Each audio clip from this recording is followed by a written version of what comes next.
Hello, everyone. Welcome back to the Michael Sisco Show. We have on the show very special guest. I've been a fan for many years, actually. So thank you for coming on, Jay. I'll be setting up super chats for anyone who lives under a rock and doesn't know who you are. Could you give the audience a quick introduction? Yeah, I do a website called jaysanalysis.com. I did a couple books, Esoteric Hollywood 1 and 2. I make a lot of ridiculous videos. I cover a lot of movies, cover geopolitics, history, philosophy, do debates, and yeah, that's what I do. We did a TV show, and then that's it. Oh, and I sometimes host the 4th hour of the ALEXJONES show. Oh yeah, how'd you get hooked up with the InfoWars stuff? I had one of his producers was a big fan of the stuff that I do, and so she reached out and was like, "Hey, do you want to come on a 4th hour?" And I was like, "Sure." Nice. And Yeah, I so enjoyed your. I've done that about 10 times. So I went on the first time maybe 4 months ago, somewhere like that. Nice. I liked your interview with Sam Hyde. That was pretty epic. Yeah, I'm glad he did it. We've been talking about doing some other stuff, so maybe that'll come to fruition as well. Nice. We gotta get him into Orthodoxy. I'm trying to. I've been kind of hinting at that, been mentioning stuff, so we'll see. You pray for that.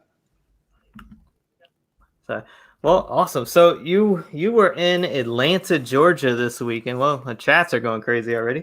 So why don't you tell us about your trip to the Stop the Steal event? And I haven't really seen you get all that political before, so I'm actually kind of curious. Why is keeping Trump in office important? What drove you to the Stop the Steal event?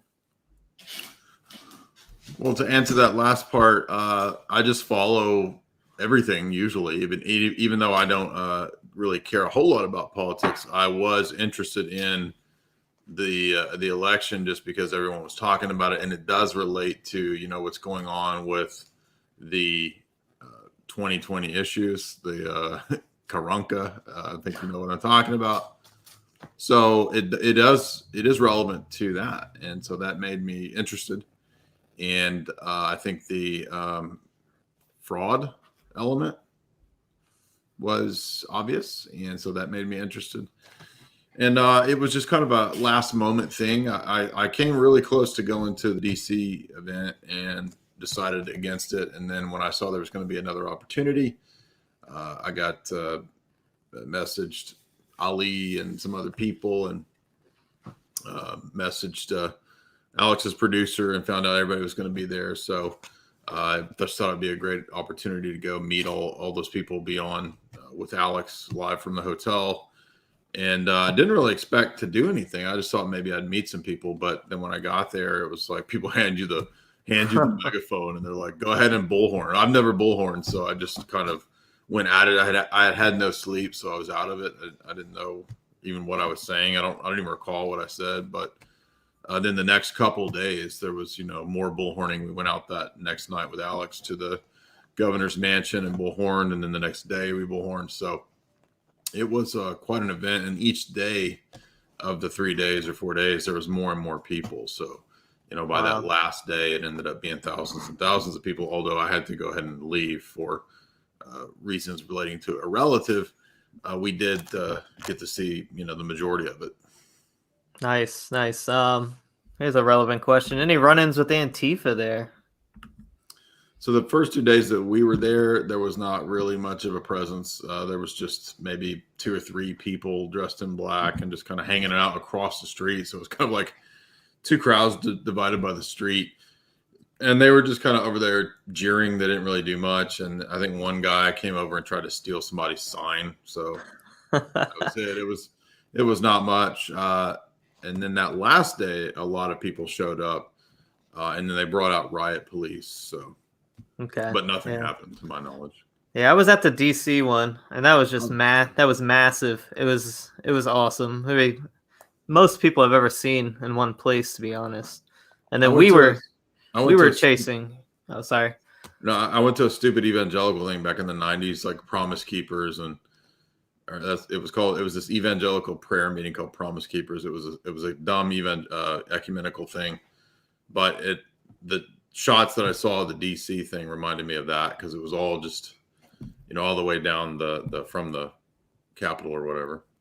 Yeah, this is a funny Virgin bookshelf versus Chad Green study room. Yeah, okay. I think I'd take the real one like Jay has, but Well, this is a green screen too. It's all fake. it's just the most realistic one ever. So, but I was, the first time I saw you doing your stream, I was like, damn, that dude has a badass library. Like, that's some classic stuff back there. And then I was like, then you see the weird my shirt changing colors and all the so super high quality screen here going on. I was tripping out. Nah, I did. Some friend of mine thought it was real for a couple of weeks. So I was like, no, dude, it's a basement. It's a basement. But yeah, I thought about going down to Georgia, but I'm moving in a couple of weeks, and I thought maybe it's not the wisest thing to spend my money going down there. So yeah, the craziest part was the security detail. They had Ali had his whole team, about 10 guys, and then Alex had a security detail. So when we were with them, we were under the protection of the security detail, and it was like you're some sort of important secret, like government figure or a celebrity, and you've got all these Secret Service agents running around, and it was wild. Yeah, I've never been in a situation like that. I could have used some security detail in DC, because me and two friends just stumbled into Antifa with, thank God we didn't have our Trump stuff on, but there were about 50 of them crossing the street. And then we nonchalantly got away and ran into the Proud Boys, and then ended up colliding with Antifa on purpose. So those videos are up, I'm sure, if anybody wants to see it. But that was an interesting night. Is that on your channel? Yeah. We basically we're running up to warn them, hey, you're about to collide with Antifa. They're coming, because we had just left Antifa. And basically I guess the initial thought was maybe they would avoid it, but no, we just started charging right at them. And so we just went along with it and then chased them all night long. So cool beans, dude. Yeah, it was kind of fun. Anyway, so most of your content is theological, and I know you, like you just mentioned, you get into the like the occult imagery in Hollywood, the esoteric stuff.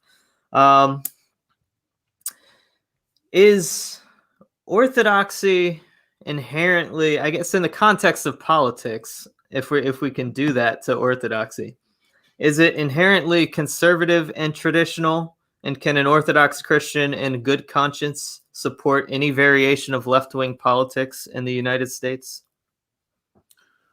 Yes, it is conservative and traditional by its very definition. It's the passing on of the faith that's handed down from the time of the apostles.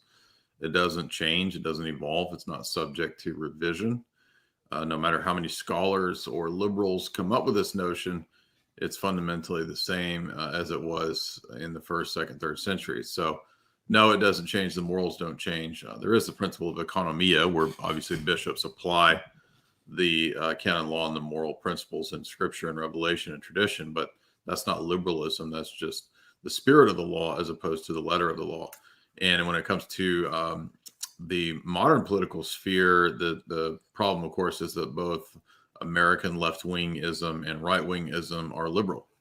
So they're both products of the French Revolution. They're both products of revolutionary ethos. And so in my estimation, you need something more substantial to ground your political paradigm and worldview than, the Pepsi Coke dialectic that you get in modernity. And it also doesn't work to just say, well, it's a false left-right dialectic. Yeah, but so what are you going to replace it with? Well, you need a paradigm that's not just political or just philosophical. You need that religious grounding. And so what I do is I talk about a lot of philosophical concepts relating to worldviews and getting the right kind of paradigm worldview as your foundation for how to, build a life and how to live and to, view all areas of life, including the political sphere, the social sphere. So I think that you have to be traditional. Ultimately, of course, the Orthodox form of government is monarchy. Nice. You're taking away the last question, but it's all good. Well, we can expand on it. Yeah. That's true. The so yeah, you just mentioned France and like Bastille Day and whatnot. Let's just get really nerdy. So I know that when we get into the Enlightenment and a lot of reactionary type people will criticize. I just make a blanket statement like the Enlightenment is bad, right? But the Enlightenment, really, there's a ton of different philosophies that were occurring during that time period. Which ones affected our culture and our politics here, and which ones which ones kind of set that paradigm that you mentioned that basically mean that our conservatism here is left wing? Yeah. So there's a lot of different figures who had influence, as you said, that during that confluence of ideologies, you could say. There's a good book called Fire in the Minds of Men that traces the history of the revolutionary faith, you could call it. So there were definitely medieval predecessors and parallels. And I just did a 5-hour lecture series from Malcolm Lambert's book, Medieval Heresy, who's a famous medievalist. And in his historical treatise, he covers all the movements, the Bogomils, the Gnostics, the Thomas Müntzer rebellion, how these different Joachim of Fior, how these groups influenced the revolutionary ideologies of the time period that you're talking about. And so all of that plays into like these currents of spiritualism, the spiritual Franciscans, the idea of a third age of the spirit that would come, that would bring this sort of utopia, a revivalism, communitarianism, communism, communalism. All of those ideas were floating around, and at times they were part of secret societies. They went underground. They were part of Rosicrucian or Masonic philosophies for a time. And really, right around the time of the Renaissance or the Enlightenment is when you can start to see those Rosicrucian ideas really come to the fore, where the idea was we can start a kind of idealistic republic. So they look back a lot to Plato's philosophy. They looked to Neoplatonism at times. They looked to the Renaissance magicians and characters that were influenced by Plato, like Marsilio Ficino or Cornelius Agrippa. And so there was all of these bubbling undercurrents of not just liberal ideology, but also esoteric and hermetic philosophy. I just did a stream last night with Church of the Eternal Logos, and we were talking about some of those currents that were floating around at that time. And I would agree that not everything about the Enlightenment is necessarily bad, especially if you know about the Latin papacy during that period. There was a lot of corruption, a lot of bad stuff going on, very well known. It's not even denied by any reputable historians anymore. But of course, that doesn't justify the pendulum swing opposite extreme that happens in a lot of those revolutionary ideas. So you get corruption, and the natural result typically is, the swings to the opposite, right? Oh, then religion is corrupt, and you get, Voltaire saying that he won't be happy until he sees the last priest strangled with his own entrails.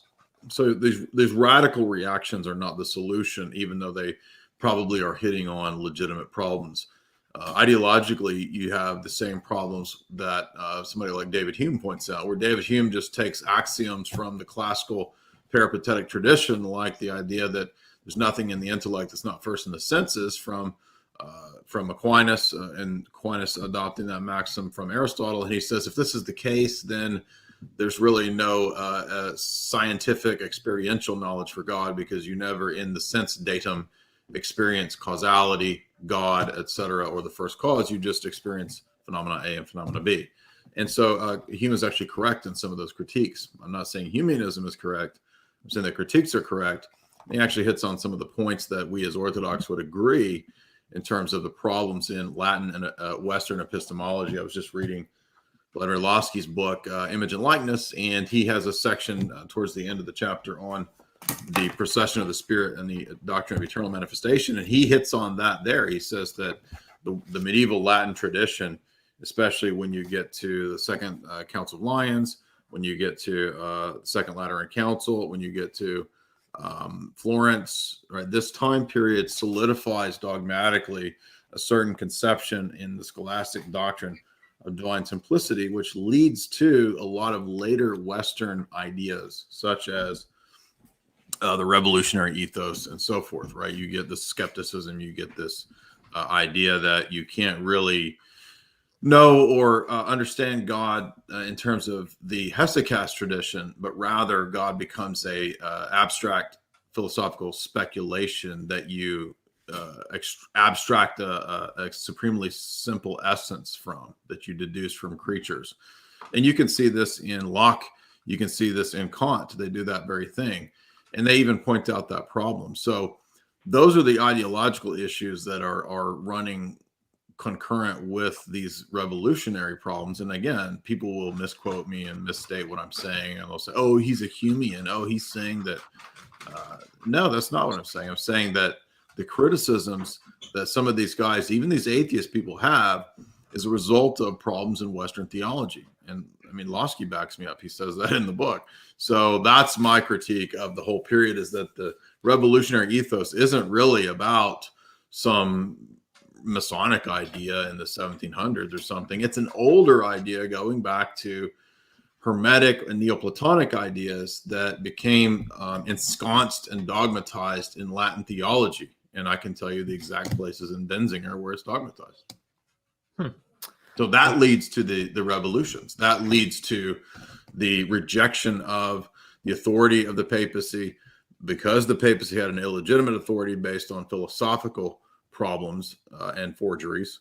The philosophical problems I'm talking about with filioque and divine simplicity, that leads to the whole collapse of that system. It leads to the Protestant deformation. It leads to all of these issues. And that's how we get to the outbreak of revolutions. And those revolutions, of course, were financed by banking interests. Quigley's very clear about that. He has a whole chapter about the banking interests that financed the French Revolution. And the French Revolution is then who gave us this notion of a false left-right. Do you want the right-wing revolution or do you want the left-wing revolution? And that's where we are today. America's left-right paradigm is the inheritance of that. Yeah. So the Dark Enlightenment really started with the Great, well, before the Great Schism, really. It started with the filioque, was the Dark Enlightenment. So most people don't think about it. It's really the Neoplatonic doctrine of simplicity. And that's what becomes pretty much the paradigm for Aquinas. From Augustine up into Aquinas, Peter Lombard and his doctrine that's adopted at the Lateran Synod, and then into the medieval scholastics. That's the working paradigm. And that conditions the Council of Lyons in 1274 to contrast with the Orthodox definitions at the Palamite synods in the 1300s. So the East solidifies its positions in the Palamite synod, and the Latins solidify their positions in the ones I mentioned. And that's really the break between the two systems. And it's only natural that the starting points of one's philosophy or worldview, namely who God is and how God relates to the world, obviously that's going to condition the rest of your view. That's going to condition the way that you view anthropology. It's going to condition the way you view the body-soul problem, knowledge, epistemology. It's going to then condition your view of the state. So if you don't have the right theology, it's going to screw up your doctrine of church-state relations. Yeah, interesting.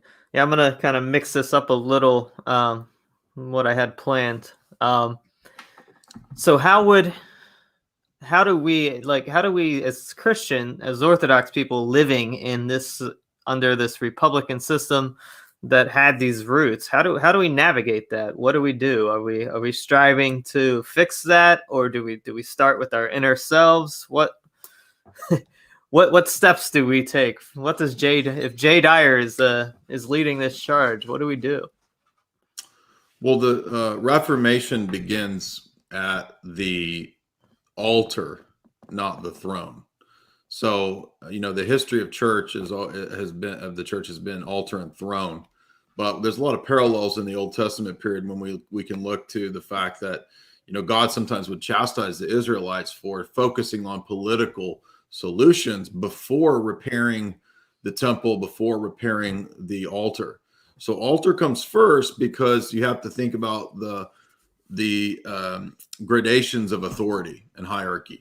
And the church, even though it's a double-headed eagle, the church is actually the authority that solidifies the state authority, because the state is actually coronated in a semi-sacramental service known as a coronation ceremony. That's what you anoints the state to be the state. So the state derives its authority from the higher authority, which is the spiritual.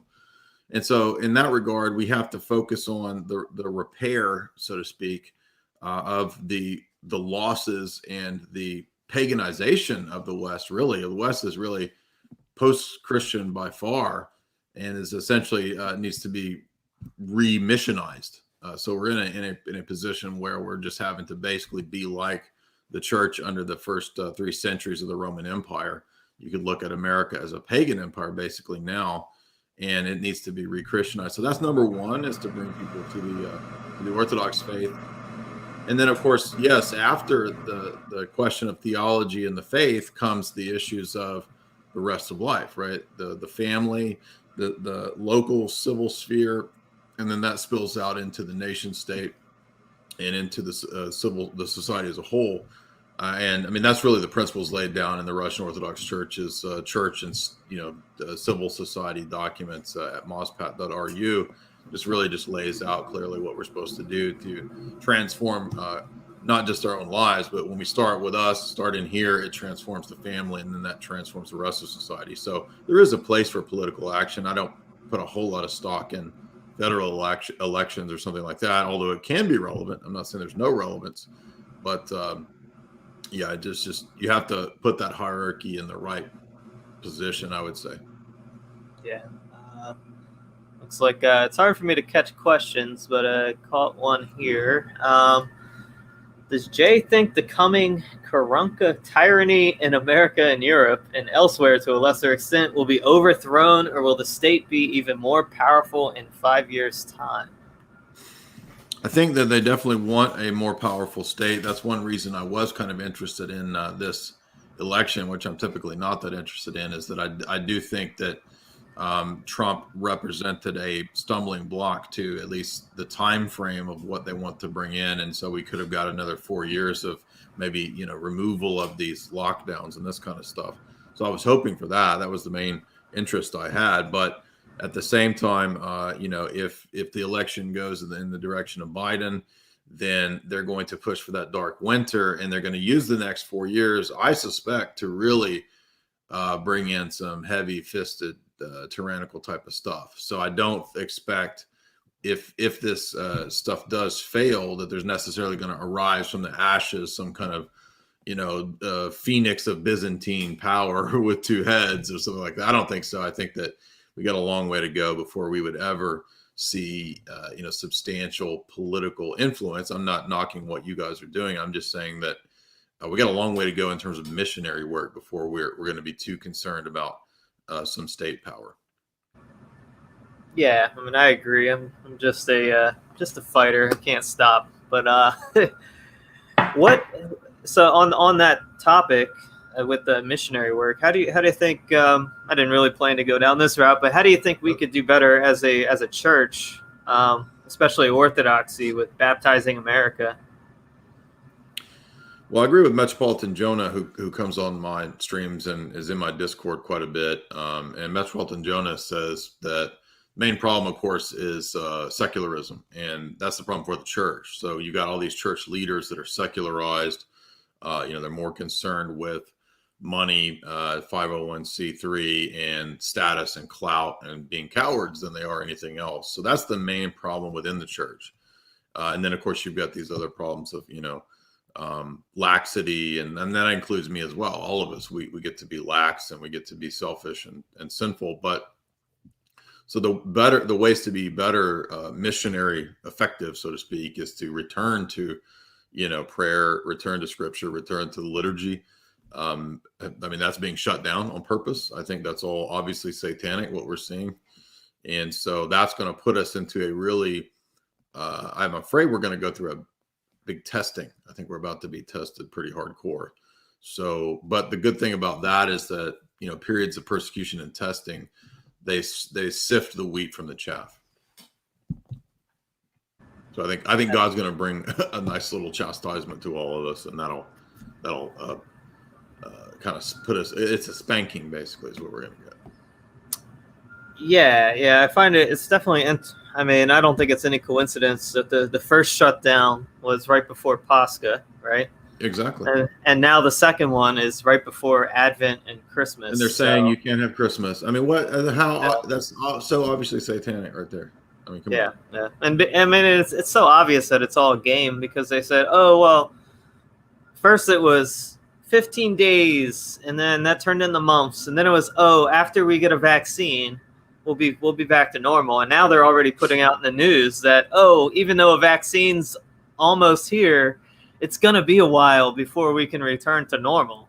So it's just like a demoralizing game here. But it's a cult, a kind of a psychological warfare operation. I mean, I've covered this in multiple, talks and analyses for Alex and for my website and channel, Great Reset. So that's really the open master plan here. It's not that hard to figure out anymore. It's public for everybody. It's no longer a theory. I've been talking about this for 15 years. I've known about this stuff, openly talking about it for 11 or 12.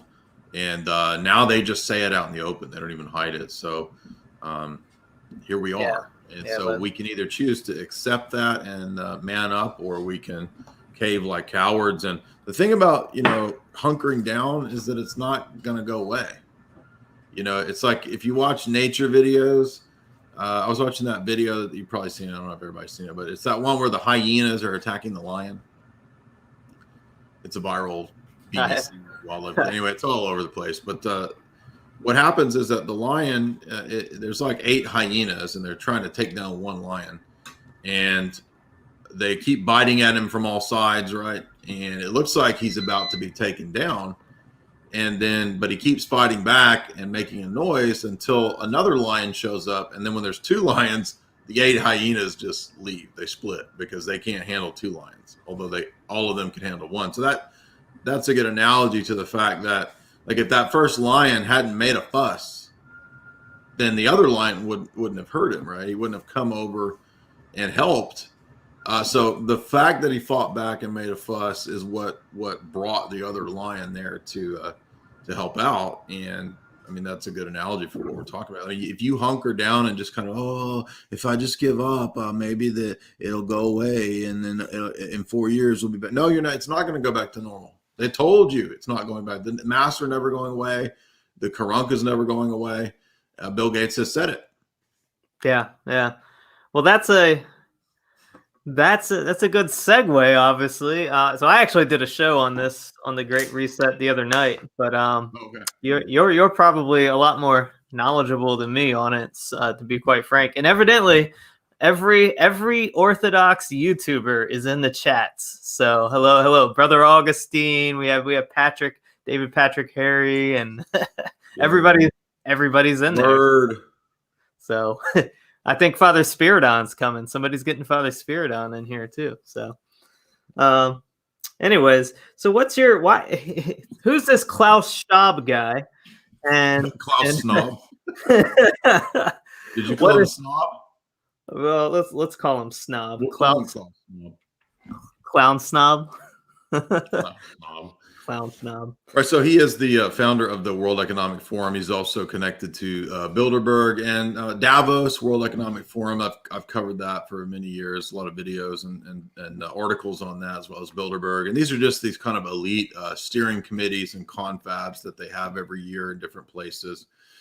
Obviously, Davos is where they hold the World Economic Forum, but they kind of get together and they discuss policy and implementation of global policy for these, think tanks, NGOs, and the corporate Fortune 100, Fortune 500. So a lot of the same people that are in the Bilderberg steering committees are going to be also in the CFR. A lot of the people in the CFR are simultaneously going to be the heads of Fortune 100, big media, big pharma, etc.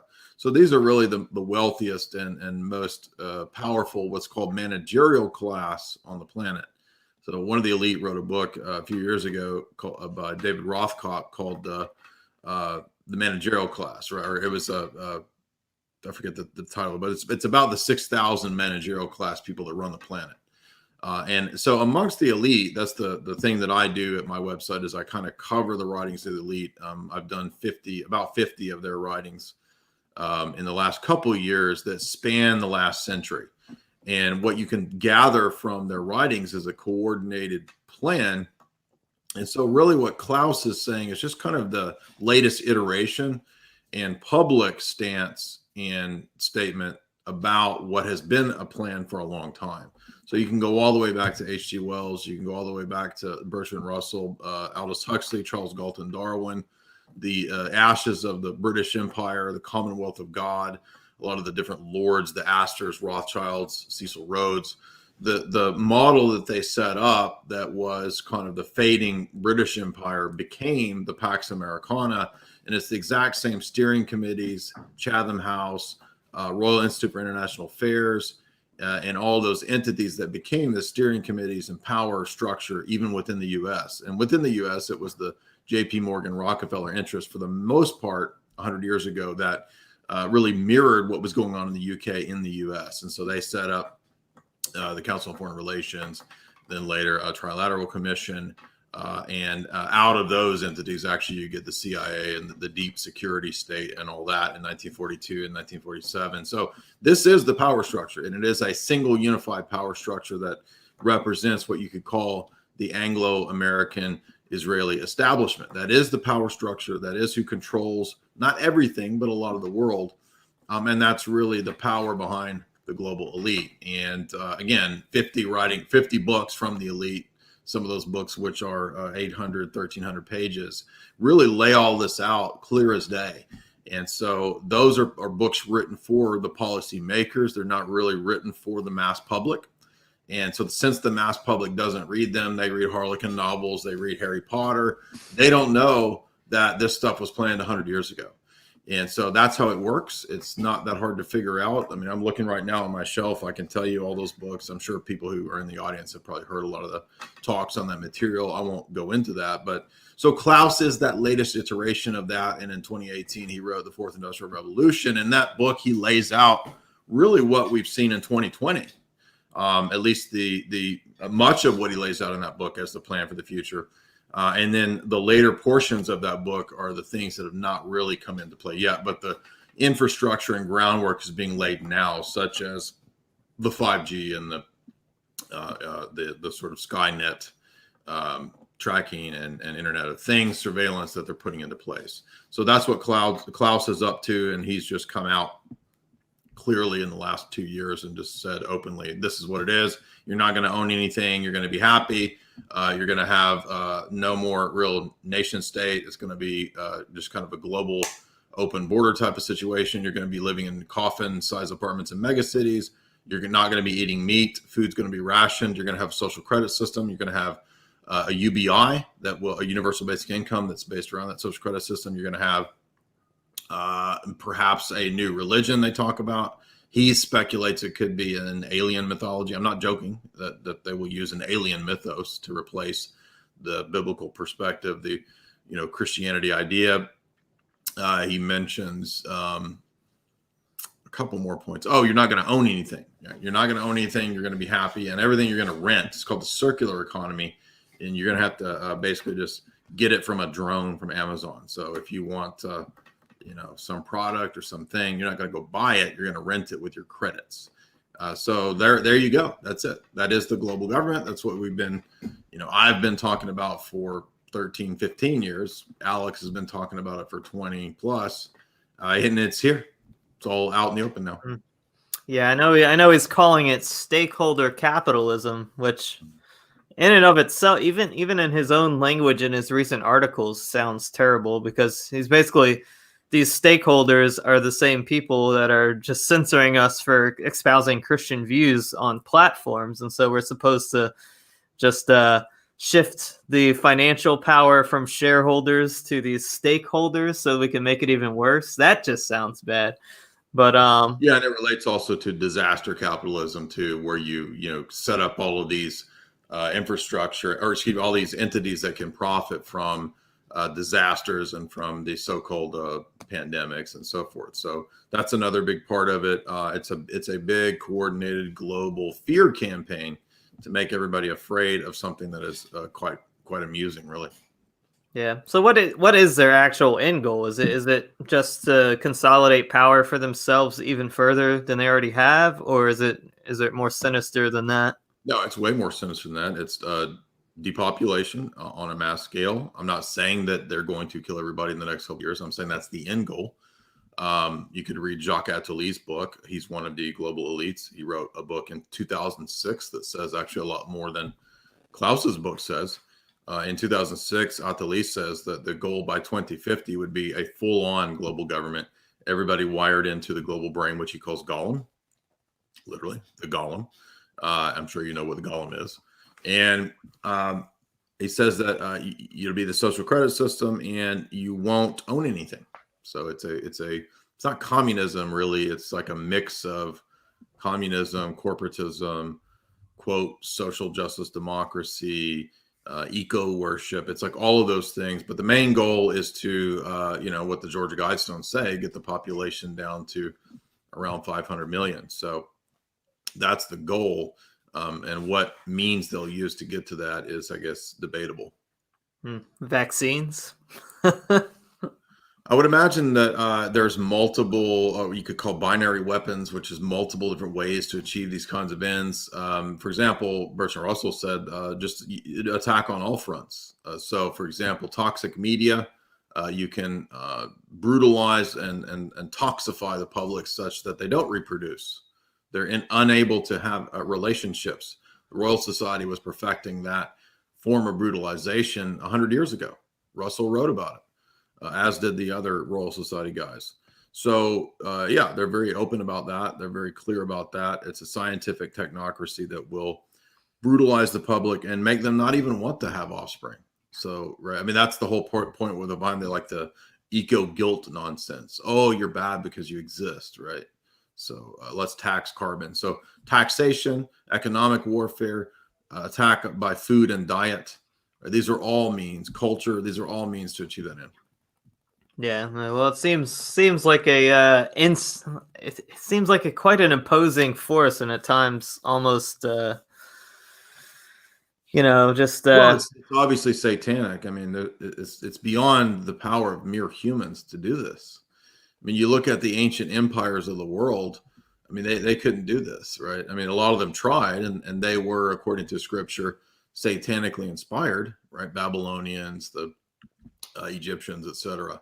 And they tried to do this, but they couldn't bring it in because of, human weakness and limitations and so forth. But the unique aspect of where we are now is the tech stuff, right? So the tech power allows for there to be a lot wider global integration and, this satanic type of system to really take on a whole other level.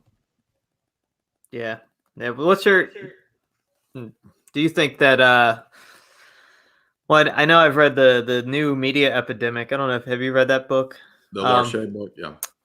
Yeah. What's your take on how we should approach that? Should we kind of utilize it for our own means, find a proper balance, or I mean, it is pretty difficult. That's what I do, so I have to say, I'd be a total hypocrite if I said no. Go be an Amish person. I mean, there's no easy answers. And I mean, I think eventually, we're going to be forced into not even being able, probably. I think they'll probably eventually limit people's usage of these kinds of things based on the social credit scores. So that screws over me and you easily. Like we're gone from that, right? We won't be able to, we've already committed too many offenses. So I think that's what's coming is that kind of stuff. That's true. So it's not even really going to matter because that's what's coming.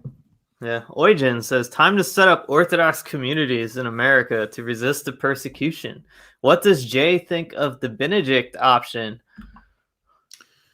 I don't think there's a one size fits all. I mean, if people think that that is a good fit for them, and I think we can experiment with different options there. We can try that kind of stuff and see how it works. But there's not going to be a running away from this. I mean, they're bringing in Skynet, so I mean, you're not going to be able to flee to the woods because there's drones that can find you in the woods. I mean, I'm not trying to be overly, paranoid and panicky here. I'm not saying that. Like, and I mean, if I lived in a big city, I would head for the hills. I did. I moved to the hills. I live in the country, but even that is not. I mean, there's limitations to that. So, but yes, I think ultimately we could, try monastic type situations because a lot of these cities are beyond rescue. Yeah. Well, one thing Fuentes said the other day was during one of his speeches, he was like, the only thing standing between us and the globalist elite is the state, which is why we have to control the state. There's a degree of that's true, and that's part of the reason why I was interested in this election.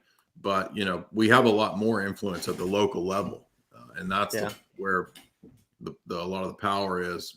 We get all focused on the national level, but I mean at the local level, I think you have a better chance. But even that, especially in the big cities, that's all bought off. So I don't know, maybe move to small cities and get involved. We're taking over West Virginia, Jay. We're taking over West Virginia. Take over small towns in the middle of nowhere. Yeah, that's true. That's true. I mean, I'm just speculating. I'm spitballing, dude. Well, I think West Virginia is all small towns. I think the biggest city has 50,000 people max. So is that where you are? That's where I'll be in about a week. Oh, okay. And cool. that's why I didn't go to Atlanta because I need to get a couch and furniture and kitchenware and all that stuff. So I'm in very temporary quarters at the moment. Gotcha. So I'm a vagabond. Well, you can just rent one from Amazon through maybe IKEA will rent you some cheap furniture. Yeah. Well, if I get this digital tattoo in me from Pfizer, I can get whatever I want, right? You get whatever you want, yeah. Just sign on to being sterilized if you do.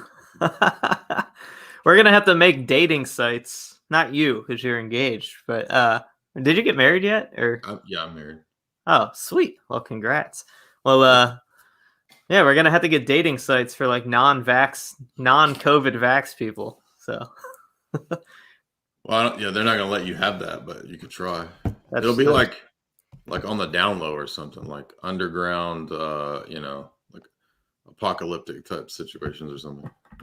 Hey, we got a comment here. It says, "I've just realized I've never seen Jay smile, so we're gonna have to see a big cheese from you, Jay."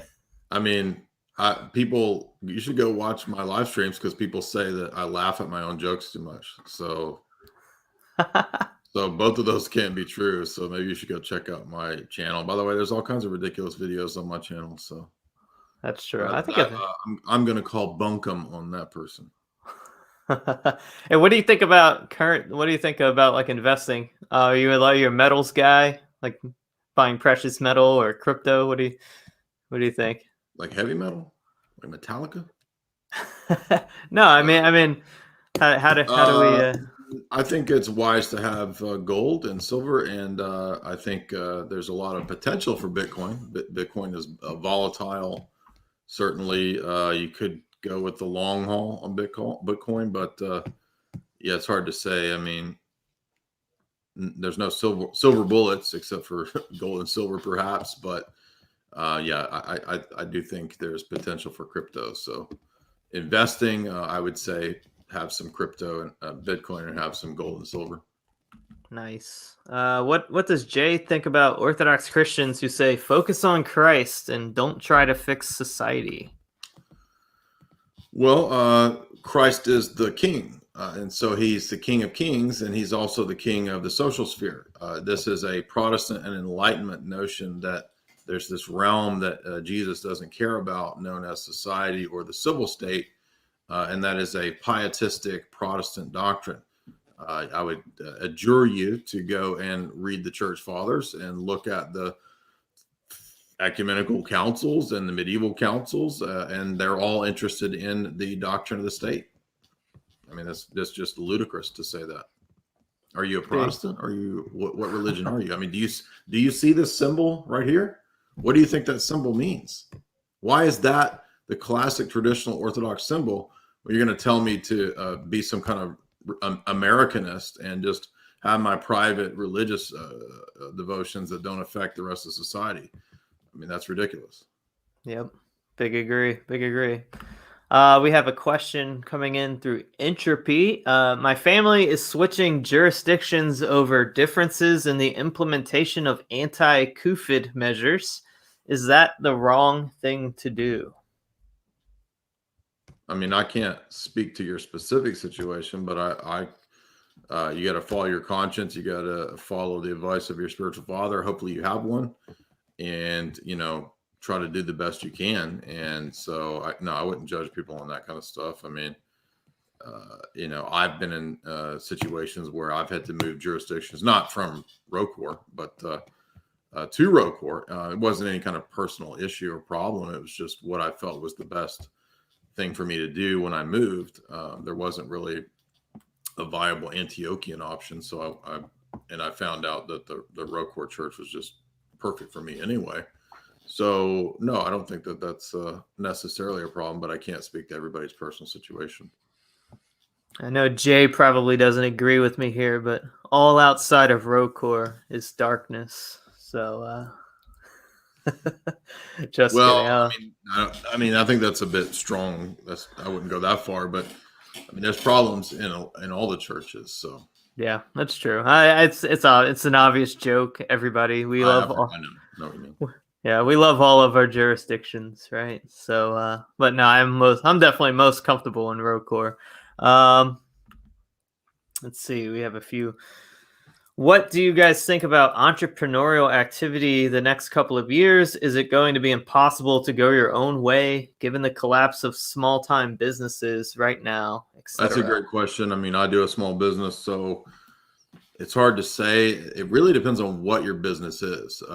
Ironically, I think for some of the safer arenas of online business, it's going to boom because of if we have this dark winter, if we have the continuation of lockdowns in the next 4 years and all this nonsense, more and more stuff is going to be, focused online. So in that regard, a lot of things like, internet businesses and even perhaps crypto, I think there's a great chance for the continued boom of Bitcoin.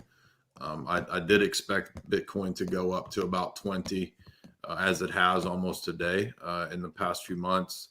So we're sitting well there. And I think there's a lot of potential for in the next few months, again, depending on the circumstances, to see even 30 with Bitcoin. So that will be, I think, good places. But again, don't hedge everything. I'm not an investment person, so I can't tell you what to do, but I wouldn't hedge everything in one thing per se. It's good to have some other assets. It's good to have property. It's good to have, land, that kind of stuff, house. So that's what I would say. Yeah, I'm a metal guy. I'm buying up all the silver right now. So I don't know how wise that is. I have a little bit. I have some silver. I don't have a lot, but I have some silver. Yeah, I pretty much just do that when I can. But anyways, we are winding down. We've got some Orthodox questions. So how do you find a spiritual father if you attend a small parish without many wise older men?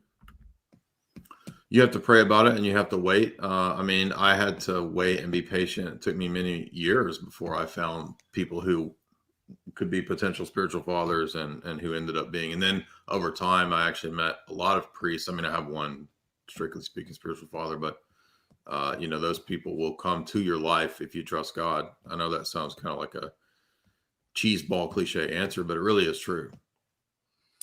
Yeah, I think I agree with you. They just, I don't even really stress about it. Just pray about it, and then they kind of just reveal themselves to you. Yeah, I think exactly. Yeah. So last question that I never prepare any guest for, and it's going to be really hard for you because you are probably the most well-read person ever to come on the show. So I don't know about that, but oh, come on, man. You have to suggest one reading recommendation to the audience, and it can't be the Holy Scriptures. So just one book that you have to suggest that they read.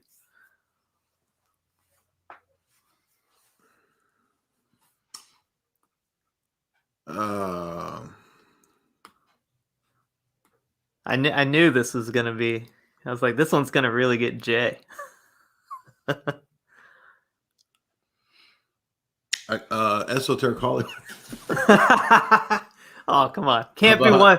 You can go to my website and get signed copies of my book. And part 2 is better written than the first. No, I'm kidding. I guess I would have to say Mystical Theology of the Eastern Church by Losky. I mean, I'm really enjoying, there's actually some really penetrating critiques in image and likeness that kind of go beyond. But I mean, I just can't. I haven't found a book yet that really beats this is my second time I've read it. I've read it twice. It's just one of the best books on theology I think I've ever read. I mean, there's other great ones too. I mean, Staniloy's Orthodox Dogmatics Volume 1 is really, really good. But probably overall for most people, whether they're Roman Catholic or Protestant, that's usually the one that I recommend for introductions to Orthodox theology. And I read it 10 years ago and then reread it this year, and I just think it's a spectacular book. Yeah, this guy keeps asking the same question, so he really wants this one answered. What do you think of people defending laissez-faire capitalism, like even anarcho-capitalism? And yeah, I mean, I think it is a problem. It's hard to get. I mean, it takes a while to convince people to kind of rethink a lot of those presuppositions. A lot of my friends, it took me 2, 3, 5 years, and they've come around to being more open to questioning, and some of them have even abandoned this Enlightenment, Adam Smith type of stuff. But I think the main thing that we have to keep in mind is that we can use a bridge with people like that, like Hans Hermann Hoppe. So if we look at Hoppe's arguments about monarchy, and because he is respected as kind of as a free market person, if we want to bridge, I would say do it that way. So get them looking at Hoppe, send them some of Hoppe's lectures on monarchy, and that's a good way to get them into thinking in a more sober-nosed, communal way. Yeah, his books are awesome, by the way. One of my favorite. That's the kind of stuff I read, and the more political theory type stuff. So, like I said, I don't have to read all of the stuff you read. I just watch your show. So, but well, thanks. Yeah, I mean, that's kind of what I bill myself as a nerd who does your homework for you. So if you want the rundown on all these books, you can sign up at my website for $4.95 a month, $60 a year, and you basically get somebody doing your homework for you. Yeah. Last audience question, and then we will wrap it up completely. Eugen says, saying to watch out for the power outage, basically predictive programming. What does Jay think the goal is here? Will they try to kill alt tech with this? Something about. Yeah, I think there's definitely multiple possibilities of the kinds of things they could run. I mean, I never expected the Karanka to come about. That threw me for a loop. So I would say, yeah, you could look for the possibility of those kinds of things. And I think in the midst of what we're going to see in the next 4 years, if Trump does not win his cases and it goes for Biden, I would look for all of those kinds of scenarios. I would look for all kinds of not just dark winter, but cyber attacks. It could be anything like that. It could be, I mean, I'm kind of thinking probably an economic type of problem, like an economic collapse even. Yeah. Do you think Biden would even finish his term and we just get Kamala? Or who knows? I mean, it won't really matter because neither of those figures is really in charge. They don't really run anything. So they're going to be beholden to their masters for sure. So at least with Trump, we see a little bit of pushback, and he doesn't go along with everything, and he does put through some things that are stumbling blocks for this bigger, great reset type of plan. But I just don't want to see us go into this great reset, because it's a Jacobin style, attack that includes things like an economic collapse. I mean, if you wanted to show the failure of capitalism, what greater way than to have a gigantic economic collapse based on international gigantic debt bubbles, which they ran up on purpose. I mean, to me, the logic says they're going to do an economic collapse. Yeah, but I mean, I don't know. I'm just speculating. Yeah, that's true. We did get a $3 super chat from Luke Kindrat at Orthodoxy First.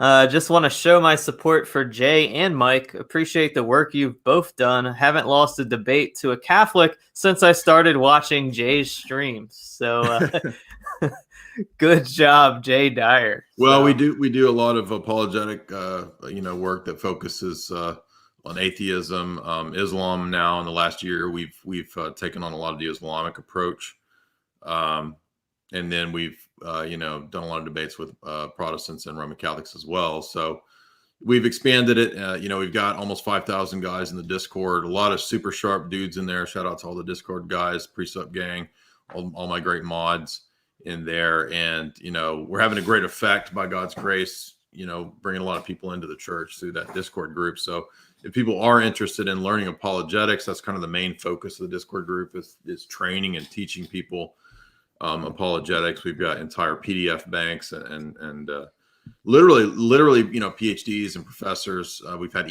former imams, come and give lectures and talks. So it's a really high quality, high IQ, high caliber Discord server that we're involved in.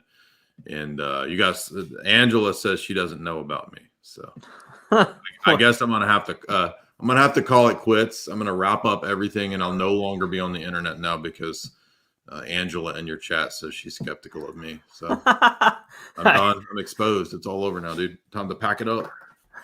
Well, I mean, this is the first time I've ever seen her in the chats, so obviously she's here for you. So I'm just joking. She knows when she's got a crush on me. I'm married. Sorry, Angela. Any final comments before we wrap it up?